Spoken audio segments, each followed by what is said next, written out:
حدیث نمبر 10 ہے، صفحہ نمبر 75 قال رسول اللہ صلی اللہ علیہ وسلم افضل الذکر لا الہ الا اللہ۔ رسول اللہ صلی اللہ علیہ وسلم نے فرمایا بہترین ذکر، سب سے بہترین ذکر وہ لا الہ الا اللہ۔ یہ حدیث کا ٹیکسٹ ہے، پیٹرن، افضل الذکر لا الہ الا اللہ۔ رسول اللہ صلی اللہ علیہ وسلم نے فرمایا بہترین ذکر لا الہ الا اللہ ہے، اور اس حدیث کا اگلا حصہ ہے وہ افضل الدعاء الحمدللہ، اور بہترین دعا وہ الحمدللہ۔ آپ صلی اللہ علیہ وسلم نے ذکر کی اہمیت میں اس کو تمام اذکار کا سردار قرار دیا کہ موسیٰ علیہ السلام نے اللہ تعالیٰ سے پوچھا، ہم کلام ہوئے، پوچھا یا اللہ مجھے کوئی وظیفہ بتائیے، تو اللہ تعالیٰ نے فرمایا موسیٰ لا الہ الا اللہ کثرت سے پڑھا کرو۔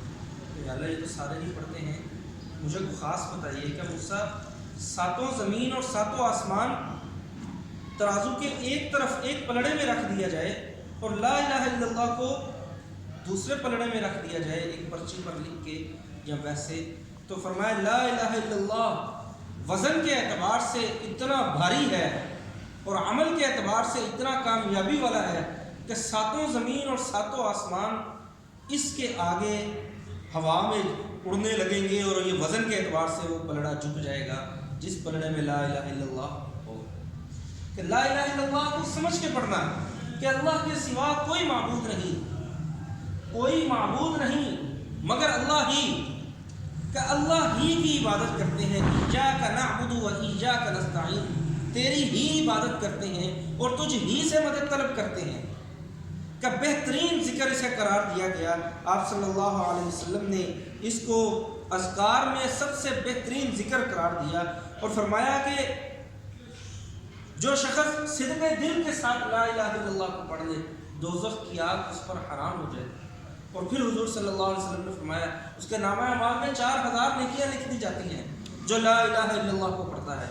اور آپ صلی اللہ علیہ وسلم نے فرمایا معاذ لوگوں کے ذمے ہے کہ لوگ لا الہ الا اللہ محمد رسول اللہ کا اقرار کریں، اور اللہ کے ذمے ہے کہ اللہ اپنے بندوں کو اس کلمے کی برکت سے جنت میں داخل کرے۔ کہ کلمے کو اخلاص سے پڑھا کرو۔ یا رسول اللہ کلمے کا اخلاص کیا ہے؟ کہا کلمے کا اخلاص یہ ہے کہ کلمہ تمہیں حرام کاموں سے روک لے۔ کہ بیٹھ کے یکسوئی کے ساتھ دل کے دھیان کے ساتھ لا الہ الا اللہ، لا الہ الا اللہ، کہ اللہ کے سوا کوئی نہیں ہے، اللہ ہی ہے جو سب کچھ کرنے والا ہے، زمین و آسمان میں سارے تصرفات کا مالک، ساری کائنات کا بادشاہ، ساری دنیا کا شہنشاہ، سارے جہانوں کا رب العالمین، سارے جہانوں کا پالنہار وہ اللہ ہی ہے۔ لا الہ الا اللہ یقین کے ساتھ پڑھنا، اقرار باللسان و تصدیق بالقلب، زبان سے اقرار کرنا اور دل سے اس کی تصدیق کرنا، سمجھنا میں کیا کہہ رہا ہوں کہ میرا کوئی نہیں ہے اللہ کے سوا۔ تو لا الہ الا اللہ یہ جملہ ہے جو اللہ کے ساتھ محبت اور تعلق بناتا ہے، یہ جملہ ہے جو اللہ کے ساتھ انسان کی محبت کو دل میں پیدا کرتا ہے، یہ وہ جملہ ہے جو زندگیوں کو بدلتا ہے، یقین بدلتا ہے، وہ کرتا ہے وہ کرتا ہے وہ کرتا ہے، ہر کس نہیں۔ لا الہ الا اللہ کا مطلب ہی یہ ہے کہ اللہ ہی کرتا ہے، سب کچھ کرنے والا ایک اللہ ہی ہے، اللہ کے سوا، اللہ کے علاوہ کہیں نہیں، کوئی نہیں، سب کچھ کرنے والا ایک اللہ ہی۔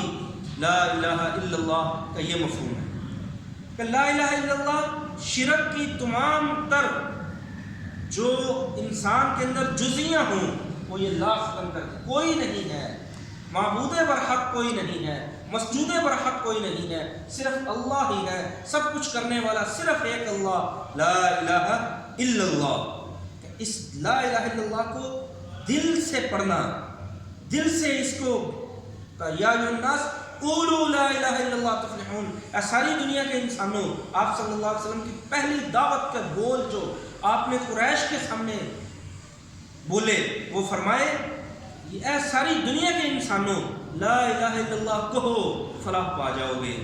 کہ یہ نہیں فرمایا لا الہ الا اللہ قرأوا تفلحون، لا الہ الا اللہ کو پڑھو، کہ لا الہ الا اللہ کہو، دل سے کہو لا الہ الا اللہ۔ یہ بت کچھ نہیں کرتے، کھڑی مٹی یا پڑی مٹی یہ کوئی مٹی کچھ نہیں کرتی، یہ کوئی شکلیں کچھ نہیں کرتی، دکانیں، کاروبار، ملازمت، کوئی چیز رزق دینے والی نہیں ہے، صرف اللہ ہی ہے جو سب کچھ ہے۔ کا یہ دل کا یقین جو ہے وہ بدلنا ہے لا الہ الا اللہ کے ساتھ، اور یہ ایمان ہے۔ اور ایک موقع پہ فرمایا قد افلح المؤمنون، ایمان والے کامیاب ہو گئے۔ کا والعصر، قسم ہے زمانے کی، ان الانسان لفی خسر، سارے کے سارے انسان خسارے میں ہے۔ خسارے سے کون نکلے گا؟ الا الذین آمنوا، جو ایمان لے آئے گا۔ اور ایمان کیا ہے؟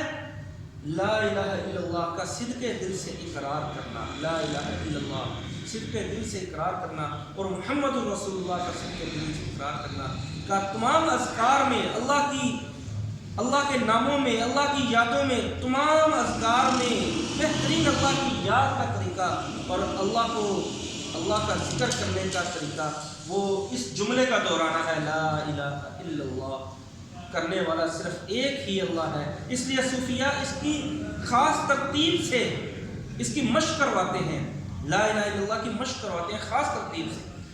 اور اگر زبان سے کہہ رہا ہے لا الہ الا اللہ اور دل کے اندر دکان کا بت ہے، ملازمت کا بت ہے، وہ کرتا ہے، اس نے ایسے کیا، اللہ کی ذات کا یقین ہی نہیں، بنیادی یقین ہی نہیں ہے، تو علامہ اقبال نے اسے کیا خوب کہا، زبان سے کہہ بھی دیا لا الہ تو کیا حاصل، دل و نگاہ مسلمان نہیں تو کچھ بھی نہیں۔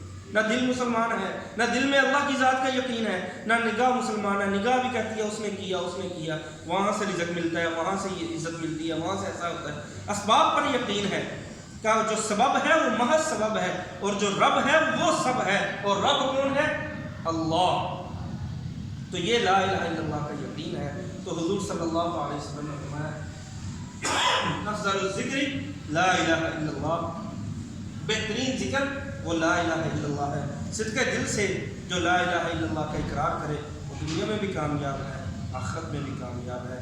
لا الہ الا اللہ محمد رسول اللہ۔ قرآن مجید میں فَاعْلَمْ أَنَّهُ لَا إِلَهَ إِلَّا اللَّهُ، سب سے پہلے اس چیز کا علم حاصل کرو۔ فَاعْلَمْ، فا، اس فا کے لفظ کا معنی یہ ہے کہ فوراً یہ علم حاصل کرو کہ اللہ کے سوا کوئی نہیں ہے۔ اور ایک دوسری جگہ پہ فرمایا محمد رسول اللہ، محمد صلی اللہ علیہ وسلم اللہ کے رسول ہیں۔ اللہ تعالیٰ ہمیں لا الہ الا اللہ کو سمجھنے والا اور اس کے مطابق زندگی گزارنے والا بنائے۔ تو ہمارے یہ صفحہ نمبر جو ہے وہ 75 اور 76، یہ دو صفحوں کے اوپر قرآن مجید کے آیات بھی ہیں اور احادیث مبارکہ بھی ہیں۔ اس کے بعد یہ 10 حدیثیں مکمل ہو جاتی ہیں اور شارٹ کوسچن اور MCQ شروع ہوتے ہیں۔ اللہ تعالیٰ ہمیں لا الہ الا اللہ پر یقین رکھنے والا اور اس کے مطابق زندگی گزارنے والا